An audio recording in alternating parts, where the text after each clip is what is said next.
네, 우리 기독교와 인문학이라는 거 주제 자체가 굉장히 광범위한 겁니다.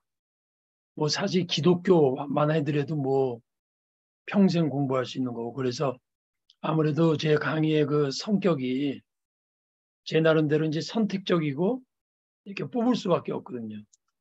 근데 뭐 이걸 그래도 그나마 제대로 하려면 1년은 해야 되지 않을까 그런 생각은 하는데 어쨌든 그런 맥락에서 이제까지는 이제 기독교와 인문학의 어떤 관계 그걸 대충 이제 훑었다면 오늘은 기독교와 인문학의 이분화. 이게 무슨 말씀인지 알지? 이게 양쪽 간이 서로가 이제 부족한 거죠. 그러다 보니까 이제 서로 이제 갈려버리는 것에 대한 결과가 크게 세 가지 관점에서 제가 본 거죠. 이것만은 아니겠지만 세 가지 관점에서 볼 때 오늘은 1번 우리 한번 쉽게 표현하면 우리 뭐 그동안 제가 쭉 말씀드린 거예요. 기독교라고 하는 것은 하나의 종교인데 종교라고 하는 것은 인간이기 때문에 필요한 거거든요. 예. 그러면 우리가 종교 생활을 제대로 해야 된다고 하는 것은 하나님을 제대로 알아야 되지만 동시에 나를 제대로 알아야 되는 거죠. 하나님을 알면 또 하나님을 제대로 알면 나를 제대로 알게 돼 있는데 어쨌든 그런 관계 속에서 오늘 1번 이렇게 보겠습니다. 좀 더 구체적으로 1번 안에 한국 기독교의 인문학적 부재와 쇠퇴 원인 여기 서로 연결이 되는 거죠. 쇠퇴하는 게 인문학적인 부재의 원인이 있고 또 인문학적 부재가 되면 쇠퇴 원인이 된다. 이렇게 볼 수 있습니다. 일단 그 누슨 박사라고 하는 분이 서구 기독교회를 아주 간략하게 쇠퇴의 원인들을 이렇게 구분을 했어요. 로마는 교황교권 중심주의 때문에 쇠퇴했다. 그리스는 기독교의 철학화되었다. 그러니까 기독교의 철학이 필요하지만 철학화가 되면 또 무너지는 거죠. 모든 게 다 그렇습니다. 아무리 좋은 것도 한쪽에 치우쳐 버리면 무너집니다. 그다음에 독일은 이제 특별히 그 관념론, 칸트 중심의 관념론이라고 하는 것은 굉장히 인간의 이성, 그렇죠? 관념론 중심으로 철학이 발전하다 보니까 신학이 그렇게 흘렸고 결국은 물론 칼발트 같은 사람들이 그것을 반대해서 말씀 중심의 계시론을 들고 나왔지만 어쨌든 독일은 전체적으로 관념론에 근거한 합리주의적 흐름으로 흘러서 무너졌다 이렇게 볼 수 있고 영국은 제국주의적 종교 알 수 있는 경우 그 식민지 정책 같은 거 영국이 굉장히 그 정치적 그 제도 국가입니다. 저도 영국에서 공부해봤지만 어쨌든 미국은 이제 교회 로터리 클럽이다라는 것은 조금 심한 표현이지만 이것이 이제 하나의 쇠퇴 원인의 특정 요소로 보았다 이렇게 볼 수 있겠죠. 그다음에 한국 기독교를 우리가 구체적으로 생각해 보면 여기 한국 기독교에 어떻게 보면 장점도 있어요. 여러분 현재 한국만큼 이 세계적인 종교, 불교, 유교, 기독교가 한국만큼 활성화되고 이 세 종교가 싸우지 않고 서로 영향을 주고받는 나라가 없습니다. 네. 동남아시아는 거의 불교의 영향권에 있고요. 한국 외에. 그 다음에 뭐 한국 외에는 일본도 아시다시피 뭐 아주 극소의 기독교인이고 뭐 한국 외에는 정말 에, 기독교가 왕성하면서도 동시에 또 불교 이런 것들이 함께 존재하죠. 근데 이 한국 교회와 전통 종교들 간의 융합, 토착화라는 게 있죠. 도교, 율교, 불교, 샤머니즘의 포용과 다원주의라는 게 있어요. 그런 것들이 다 스며들었다는 거죠. 예를 들면 어,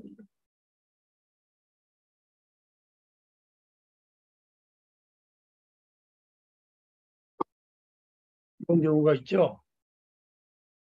어, 한국 분들 중에 이제 기독교인인데도 이전에도 제가 말씀드렸지만 자녀가 결혼을 한다 그러면 목사님한테 가서 주례 부탁하고 무당한테 가서 날짜 잡고 그런 거죠. 그래서 기독교가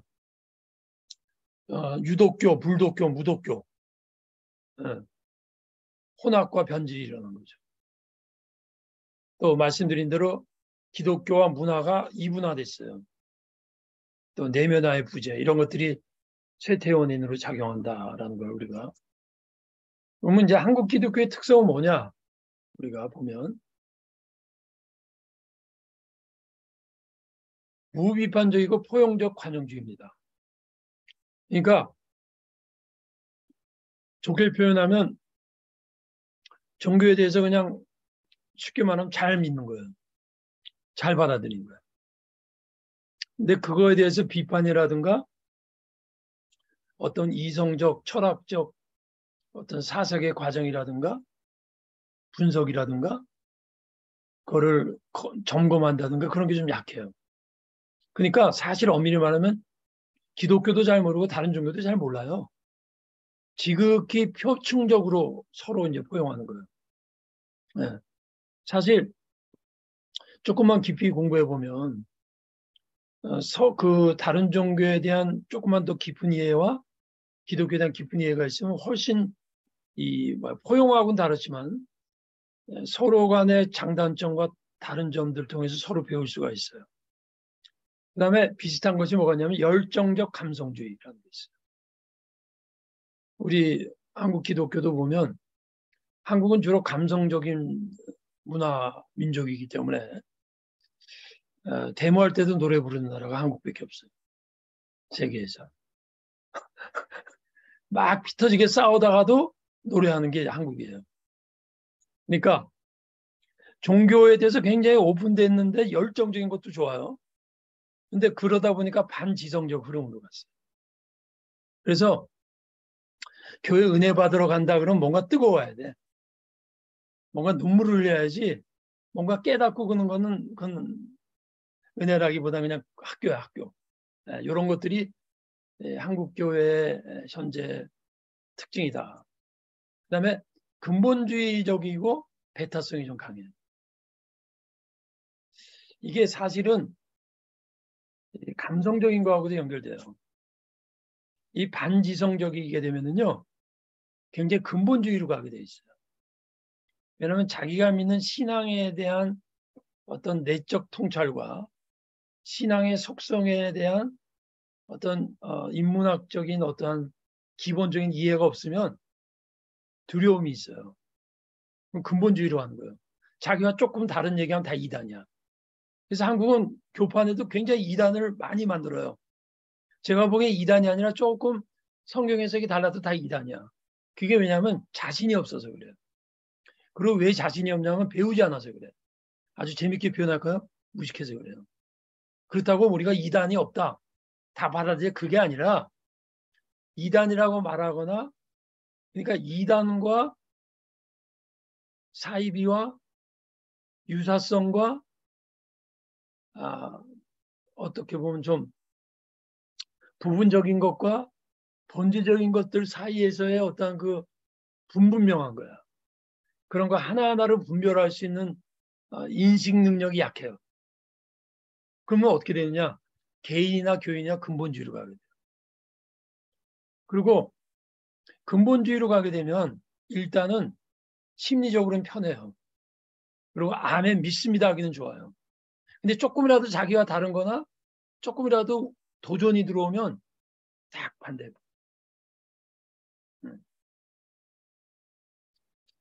이게 국가도 그렇습니다. 일본은 아시는 대로 명치유신을 했잖아요. 그때 저기 세용군이 아니라 누구지? 대원군. 대원군이 세국 정치를 썼잖아요. 왜냐하면 자신이 없어서 그런 거예요. 약해서 그런 거예요. 네. 그다음에 한국은 서로는 굉장히 잘 싸우다가 죽고 나라에 관한 것이 있으면 집단적 이기주의로 뭉쳐요. 이런 성향이 있어요. 다음 현세적 공리주의.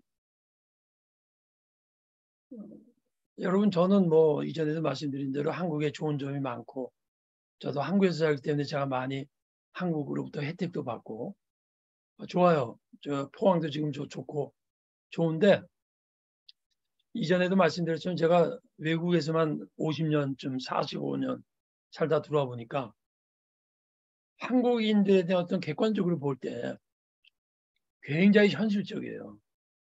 한국이. 그리고 굉장히 극성이에요. 극성. 그리고 똑똑하고 굉장히 개인적으로도 우수하면서도 굉장히 현실적인 민족이에요. 그러니까 좋게 표현하면 굉장히 실리적이고 실용성을 추구하는 민족, 그게 중요합니다. 그러니까 경제도 발전 다 좋은데 아까 말씀드린 이런 현실 중심적이 되면은 이론이나 사변에 대해서 별로 신경 안 써요. 그냥 현재 잘 살면 되는 거야. 네. 여러분 마태복음에 보면요.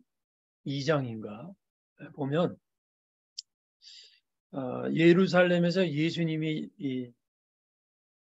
태어났죠. 유대인의 왕이 태어났다. 그래갖고 동방박사가 찾아오지 않습니까? 근데 그 2장의 1절인가 2절에 보면 무슨 말씀이 나오냐면 헤롯과 온 예루살렘이 소동했다 그랬어요. 소동. 그게 좋은 의미에서 막 그게 아니라 그냥 말 그대로 큰일이라는 거, 혼돈이 일어난 거예요. 여러분 재밌는 사실은요. 유대인들이 그 구약에서부터 메시아를 기다렸던 민족 아닙니까? 근데 막상 예루살렘 유대 왕이 태어났다는 사실을 알게 되니까 헤롯과 유대 온 예루살렘이 소동한 거예요. 왜 그렇죠?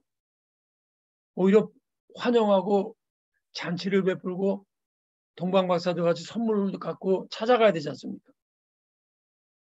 그런데 완전히 거꾸로 큰일 났다는 거예요. 그 진짜 아이러니 아니에요, 여러분? 그 진짜 웃기는 얘기예요. 메시아를 기다리던 메시아 태어났다. 동방박사가 별 보고 찾아왔어요. 헤롯은 말이 돼요. 왜냐하면 헤롯은 일리지메트한 왕이거든. 법적으로 된 왕이 아니에요. 아주 나쁜 왕이에요. 그러니까 유대인 왕이 태어났다 하면 자기의 위치가 어려워지니까 결국 다 갓난아기 죽이잖아요. 근데 그 예루살렘 사람들은 왜 그러죠? 간단합니다. 왜냐하면 헤롯이 악한 왕임에도 불구하고 헤롯이 다스릴 때 경제적으로 괜찮았어요. 전쟁도 그 당시에 좀 없었어요. 그게 뭐냐? As long as 영어로 표현하면 내가 잘 먹고 경제적으로 잘 되는 한 종교고 뭐고 필요 없는 거예요. 그게 현세 중심적이에요. 실리주의지 실리주의. 그다음 조화적 혼합주의. 비판적인데요. 분석적이고 합리적인 서구적 사고에 비해 종합적인 동양의 사고, 절대적 진리의 존재를 가정하기보다 인간 스스로 상기한 동양 종교적 반복. 이게 이런 얘기입니다. 어떤 분이 뭐라고 그랬냐면 헤겔 같은 철학자는 동양 종교에는 인식론이 없다고 그랬어요. 그게 무슨 말이죠? 서구는요. 어떠한 존재, 사람, 사물이 있으면 그것의 본질을 추구했어요. 저게 있게 된 것의 배후에는 뭐가 있느냐. 저런 존재의 본질이 뭐냐를 추구했어요. 서양. 그 원인이 뭐 어떤 자연환경에 있어서 그리스 철학은 상업적인 문화이기 때문에 장사하는 사람들은 항상 고지고대로 보면 안 된다는 거지. 저 사람의 가격이나 상품에 대해서 그 배후에 걸려는 건데 이 동양은 농경 문화다 보니까 자연에 그냥 농사 짓고 자연과 하나가 돼가지고 그걸 적응하는 거로 가다 보니까 그냥 곡식 심고 거기서 잘 적응해서 사는 게 문제지 그 배후에 뭐가 있냐고 관심이 없었다는 거지. 그러니까 동양 종교는요 처음부터 그 동양 종교가 뭐 약하고 뭐 피상적이라는 의미가 아니라 동양 종교, 제가 이전에도 말씀드린 동양 종교는 처음부터 윤리적으로 들어가고 있어요. 그러니까 철학적 분석이라든가 이것이 왜 진리라든가 형이상적 질문이 없이 그냥 맹자왈, 공자왈 다 보세요. 그냥 삶에 적응을 해요. 근데 그 삶에 대한 통찰이 있고 철학은 깊어요. 그러나 그게 왜 진리인지 인식론적 과정은 없어. 그런 전통에서 한국도 그렇게 되는 거예요. 그럼 어떻게 되느냐? 우리 문화권의 사람들은 본질이나 형이상 세계나 신학적 사고로 깊이 갈 때까지 가가지고 그걸 분석해내고 그 다음에 이게 이래서 진리구나 하는 그런 논리적 귀결이 안 일어나는 거예요. 그냥 아멘하고 그렇게 되면 감성적으로 갈 수밖에 없어요. 마음에 뭐가 와서 닿고 그다음에 삶에 그게 적용이 돼갖고 축복받으면 그럼 되는 거예요. 근데 거기 약점이 뭔지 아세요? 다른 종교가 들어오거나 다른 가르침이 들어와도요. 분별할 수 있는 논리적 판단력이 쓰질 않아. 그리고 무조건 믿어야 돼요. 이런 거예요. 이런 약점을 우리들이 알고 저 강의가 이제 대체로 이런 성향이다 보니까 제가 굉장히 이성주의자 같죠. 저 굉장히 감성적인 사람이에요. 모르셨죠? 제가 음악을 얼마나 좋아하는 줄 아세요? 어떨 때 하루 종일 음악만 들어요. 어떨 때 미친 사람과 혼자 훌쩍훌쩍 울어요. 음악 듣다가. 근데 또 저는 항상 책을 봐요. 그러니까 하나님 주신 은사 중에 하나예요. 그리고 제가 또 운동을 얼마나 좋아하는 줄 아세요? 축구 광이에요. 저는 축구 새벽 4시, 2시쯤 축구 보고 자요. 그래서 어쩜 저는 이런 성향 때문에 총체적인 어떤 접근 방식을 추구하는지도 모르겠어요. 저의 성향이 그렇기 때문에. 그래서 그런 면에서 제 강의도 이렇게 제가 하지 않을까 이런 생각이 듭니다. 그 다음에 조금 더 구체적으로 기독